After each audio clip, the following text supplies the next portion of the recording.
Hello there, ladies and gentlemen, and welcome to my Let's Play of Heroes of Might and Magic 3. And this is an old classical turn-based strategy game. It's based in Might and Magic World, which is a series of RPG games. It has been running since mid 80s, I think. And last one being the Night game, with the exception of reboot Dark Messiah of Might and Magic. But really, Might and Magic haven't been continued after 9th and fall of the 3DO company that does Heroes and Might and Magic games. Well, unlike Might and Magic games, Heroes games are still being made to this day. The last one was 6th, but it's of course from different developers after the downfall of 3D and the New World Computing. Yeah, Heroes 3 is still probably the best one in the whole series of Heroes games. It's just so nice and fluid, and 5th and 6th are just so slow, it takes forever to do anything. Everything has a loading time, and this game just flows nicely, and it's pretty nice, and many great elements to it, which I'd rather show you than just stay here in the menu screen. Also, this is my first Let's Play ever, probably shows. I'll try to fix everything I screw up in the next episodes of this. So let's not delay further, and we'll head on right into it. We shall be doing campaign. There's also a tutorial which will guide you nicely if you're new to the game, but don't really need it. I will explain how the game works. There's also multiplayer, it has online LAN, direct connect, it has even Hootsuite, which is a ton of fun if you have a friend and lots of time, because this game is a time vampire. There's also single scenarios you can play. There's really a ton of them in all kinds of sizes and through all the 3 expansions. There are many custom mades online. Modding scene is a big thing for this game still. The game was released in 1999, last expansion in 2000, I think. It's really nice game, one of my favorites. Probably all the time I shall be revisiting this. Not a blind Let's Play, but it's been a while since I last played this one, so I forgot most of the things. So it should be quite fun to go through all of this. So let's head on to campaign. There are 3 campaigns there. These are not in chronological order for whatever reason. First is Restoration of Aradia, Armageddon's Blade, and then Shadow of Death last. You can also make custom campaigns, which is a neat feature here. That was sure quite fun. Of user-made campaigns can be fun indeed. Well, we shall start with Restoration of Aradia, because we do things in order. And like there, we shall start with Long Live the Queen. We have 2 others available for later, and you see these grey images of the next one, which will be available later on when we do this. So let's start with the first one in order, all nice and in order. Okay, so first map, Long Live the Queen. Medium map, as it says here, so not too large for the start. Don't think it's too hard either. Will be ridiculous if first map was hard, but this game is evil and it will crush you if you relax too much, and in any case, so best to be careful. Oh, our experience, it's from the Queen. Our landing has confirmed both rumors and our fears. With the death of my father, Ratia lands are being greedily divided by her neighbors. And pretty standard scenario mission for Heroes game. Just capture all the towns, shouldn't be too hard, and then don't die. Enemies are the town forces. That's a shout out to another 3D of French's army man, which was very fun in its day. These are not made anymore, I think. Are they? When was the last army man? I don't really know. I'd like those made too, because those are my childhood. Played a lot of them. But anyway, we this will be easy difficulty, so it explains what it's kind of knife of the game. It's kind of the game to explain what each difficulty means. So quite clear here. Advantage in resources, and computer does not play very well. It's a nice concept for difficulty. And what we can choose is bonus for our start. You can choose 14 pikemen, extra resources, and first aid tent. 40 pikemen is not really big an advantage. Resources we already have an advantage, as said here.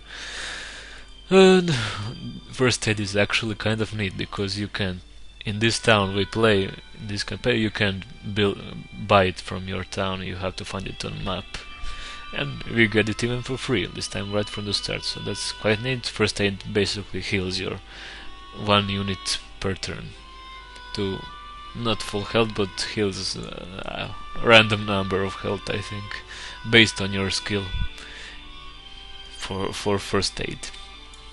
So without any further ado, we can actually start the game and see how it is played. We have intro screen. Landing has captured a devastated outpost. Information is scarce and unreliable at best. Neighboring citizens have fled their villages. Remaining survivors tell conflicting stories. Evidence points to a Nyan invasion. Rally local militia and train them quickly. Destroy all hostile forces you encounter. Assume the worst. Assume we are at war. Yes, we're at war. A lovely table here to have. Oh, we have a message from our queen. From Catherine Nyrofins, Queen of Fenra. General, our initial landing shows evidence of an invasion by the danger overlords of Nyan. These people have been under Nyan military rule for the past 30 days. We assume the adjacent towns of Vinth, Miram and Trela are also under Nyan and Earful occupation. Other generals are flying through the region to determine the extent of the territorial violation. For this area, your goal is simple. Establish a base of operations, rally local militia, determine the extent of the Nyan occupation, and find a diversion route. If you can secure the main base of operations, we will be able to quickly eliminate any remaining forces. Good luck. So that was the message from Rakuin. So, this game is played in 3 layers. First is this map, and second is battles, and there is also town building screen. But let's do it in order. First, what makes this game a game? It's heroes. Yeah, like its name says. We have a hero here. He carries our forces, has different skills, and he wins us battles and fights them, of course. And we have a hero here. It's Christian. This game adds personality everywhere, so you can see what your hero is all about. So Christian was always more a frontiersman than a knight, having set foot in nearly every part of the Endworld before finally settling into military service in Erathia. Though a wanderer and a bit of a dreamer, his battlefield axes are feared throughout the world. So quite a cool guy for a hero to start with. Should be fun to play. I'll try to reflect his personality, because that's how I play. It's really fun to add a bit extra personality to the game. So hero has this bunch of attributes and skills. These are skills that you level up numerically, and these are I don't know what these are called. Are they attributes or are they both skills? Don't know how to call them. But these are advanced numerically, and these are advanced via basic, advanced, and expert. So you have pretty standard stuff. Attack determines how much damage you do, defense how much damage you absorb, you can take. Doesn't include hit points, I think. No, it just defense skill. And you have magical skills that power the strength of duration of your spell, and knowledge how many spell points you have. You have 10 spell points, as it clearly says. You don't explain, just standard RPG thing. Sorry. And you also have morale, which will sometimes give extra moves to you, and you have luck, which sometimes you adds extra damage to you. Not to you, extra damage you do to them. Sorry, that was stupid. And every hero has a specialty. Our specialty is ballista. It's quite clear what it does, and it gives us ballista from the start with our tent we choose. Ballista is just a machine that targets enemy troops. Of course, he has ballistas, artillery skill, which makes ballista stronger for us, and leadership that increases our morale. By default, you can increase morale by various different things as well as luck throughout the game. So that's here you have place inventory. Like an RPG, you will gather a bunch of artifacts and items. You will divide here pretty much, and which add the special effects, of course. Here's your troops. These are level 1 pikemen. You see, you have attack, skill, defense, much, of course. You see their basic and what we add to them from our hero skills. And they have also hit points, speed. Seems their morale is good from the default, by the default. So that's always nice. Okay, that's our hero.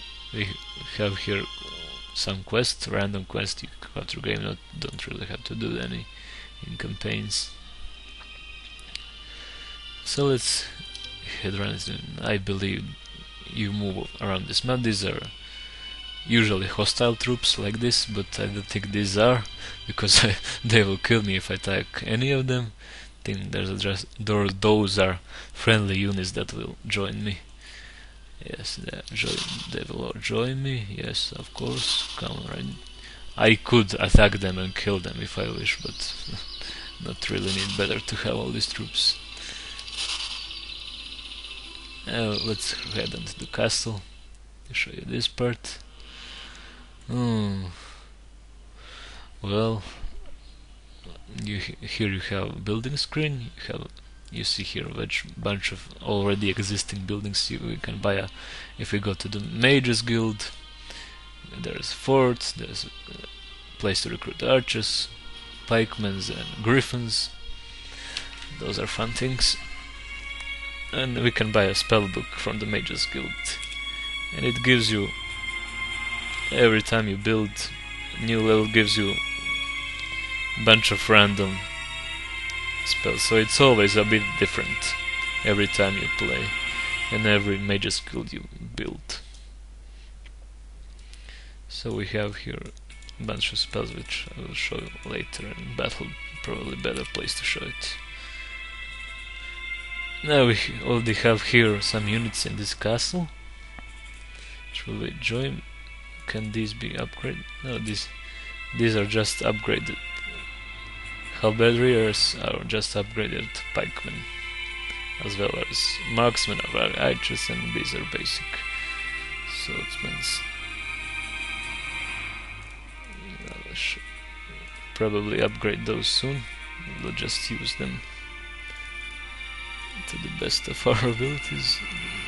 Yeah, this will be the right order. And what we are gonna to build first is this, because we currently get 500 gold per day. This will double our money to 1,000 gold. So that's much best choice probably there. How much gold do we have? 27,000. Oh, we can probably recruit more troops. Whatever is available for us. And when we build these buildings, of course, we will have those troops as well. So let's add these to our existing troops. Oh, we'll go here. There. So we can probably start to explore the map. We have an observatory here, some troglodytes. Let's go further here. This is probably the first place we'll visit. And we learn disguise. That's a really fun one in multiplayer. You just see random numbers here rather than real ones. Always fun. I see here some wood which I will need shortly, but I'd rather just have this observatory which will give me ability to see further in the land, so that will be most useful course of action, I think. Which hunt will give us random skill, usually a shitty one, so I don't know if I should go there. So we can end the turn. Oh, returning from Niam, a scout enters the Kafil courtyard and reports, "Niam is under occupation by awful 9 troops." Well, that was expected. Okay, let's show you how the battle works. Oh, they're afraid of us, but we shall engage them anyway, because it gives us experience, so that's always good. Alrighty, this is the battle screen. Seems fairly self-explanatory. You move troops around these hex gridded spots, and here you can use those spells we have. And here's our ballast that will fire. Everything you see has a stats. Even we can see enemies, so they're immune to blinding because they have no eyes. So quite a nice touch, I'd say. Griffins retaliate twice. These shoot twice. Every unit has some ability usually, not really always. Well, these upgraded have abilities when they upgrade. You can even see our hero information here. So lots of features to this game are make fun. So AI is pretty predictable. He will attack us regardless of what we do. So I'll wait for him here and use my archers to shoot him. I can just guard my archers.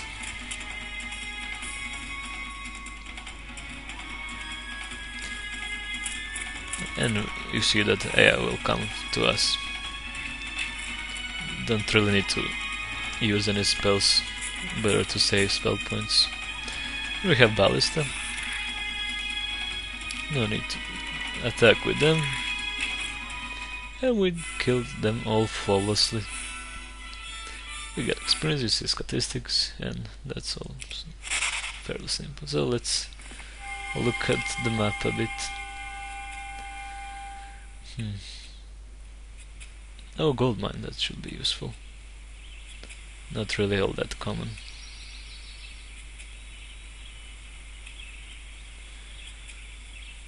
Well, we should probably take this stone since... Oh, gold chest.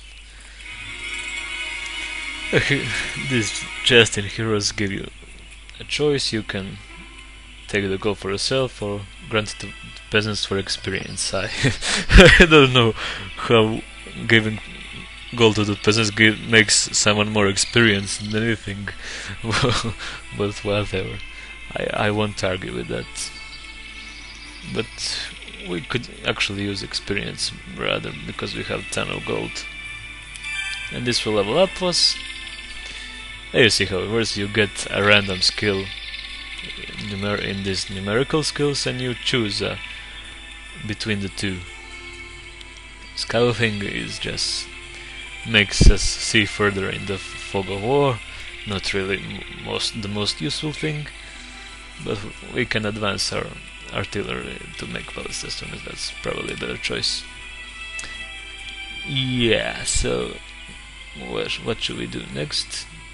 There's a tree of knowledge which was level up, was probably for pricing gems, I believe. These are ranged. They can be a bit of a trouble, and I don't really have any offensive spells yet. I should probably first head for this stone pit or pit. If I can I? Where can I go? Oh, I have to pick this ore first. There was a bunch of frogs lying here. So if we put our flag on this ore pit, we will get 2 ore per day. I usually call them stone because they look like stones, but they are ore, so I won't argue that. Alright. Oh, so we'll probably just attack this anyway, even though they can do bit of damage, because Christian is adventurous like that. He does not take any shit. So let's you can build new building each turn, so it's neutral. We should probably get this city hall to double our money per day further. So, but we need marketplace and blacksmith. For that we shall make a marketplace. So that should be our turn for this time. I could get another hero to just explore a bit further here in advance, or even to the north. That might be actually useful. Even the heroes cost 2050 gold. 2500 gold, I think, actually, yeah. Here is a tavern, gives you random tip in usually of some use in random scenarios, but in campaign it can get like that, not really useful.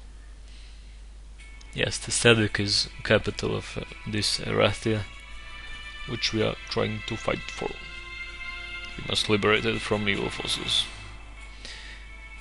You can also see some basic information here. Who has more towns or heroes? Excuse me. And you can later, when every tavern lets you see 2 new fields, and it's really useful to see, to know if you have, especially this, if you have more troops than they. But we should be alright in this campaign, even without that information. We can actually at least see their main hero. Quite an evil looking guy. But yeah, let's get a new hero. Both are from the castle, our town. There's a knight and there's a cleric. No, I did get a cleric because I have a knight already, but she has this useless diplomacy skill. Because really no use for anything. I'd rather take her than I think she has offense and specialty in swordsman. So I'll be taking her. Do you have a spellbook? Get a spellbook for her. Alright, let's see a bit about her. Following Queen Squadron's example, Sorcha joined the ranks of the Erathian military, quickly proving herself as a master of swordplay. She was granted her first command shortly after the Kregans arrived in Erathian. So a swordsman. Lady, probably, well, very proud. We should try to play with that.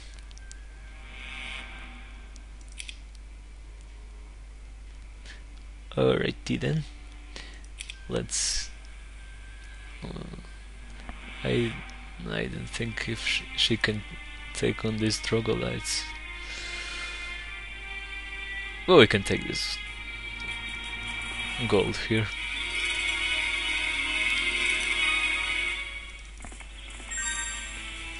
I'll probably have Christian take these and have her go further here. So let's end our turn for now. Nothing else to do here.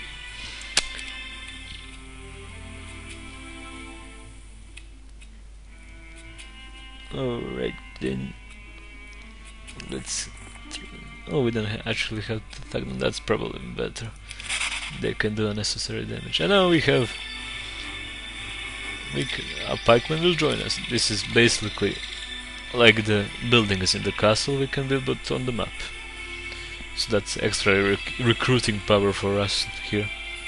It has the flags, which we can see on the map, so that looks wonderful. Let's take on these troglodytes. Let's first probably build something again. We need a blacksmith, right? Yeah, we need a blacksmith. So there's a blacksmith. We should have town hall next turn then. Take this wood, take this gold. Well, probably experience better. Estates, not really the most useful skill, though it's good to have extra gold, but it's not really in these short campaigns or scenarios. Better to advance offense then. Oh, there's some more stones, or of course ore. Oh, this will further remove, and that's here's the end of the line. Probably can take those with her.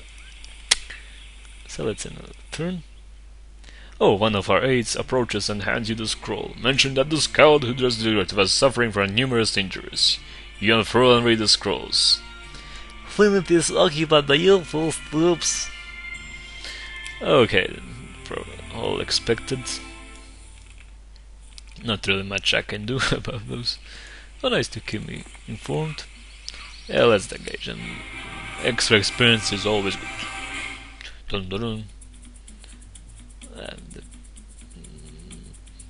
can they go through here? I'll just guard my archers like last time.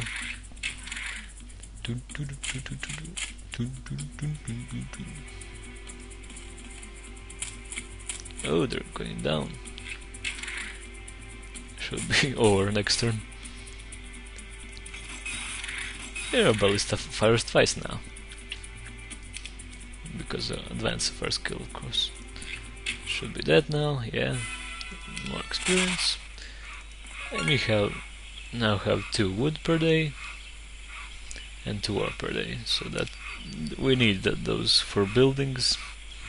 So that's good. We managed to acquire permanent flow of the income of our resources.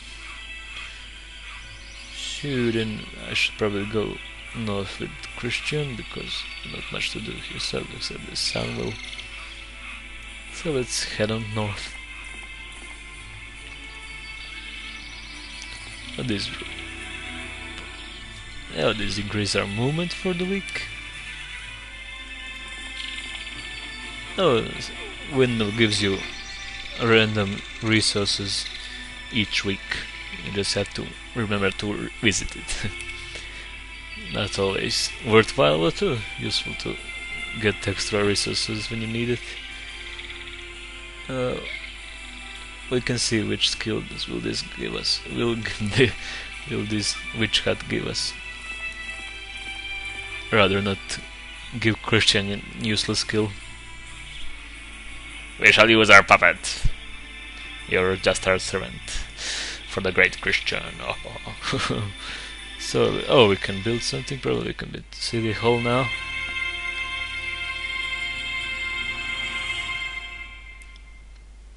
Yeah, that doubles our money.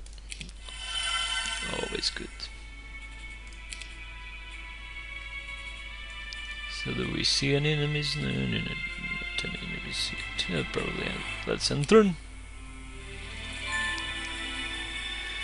800 gold. I think he wants 10 gems. I'm not sure if I can give him 10 gems now. We'll have only 5 left.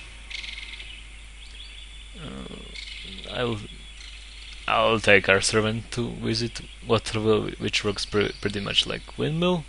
Random resources every week, and he does too. So we shall go take this Mercury. Let's see which skill this is. Basic first aid. Oh, that's actually useful. Yeah, pretty much simple. That that will. I'll give that to Christian too when he passes down again. But with her, let's take this water wheel. 500 gold, good. And we go further up. And now, after we have built our city hall, we should build a capital. Even further double our money, of course. And for that we need castle, so we need to build citadel first.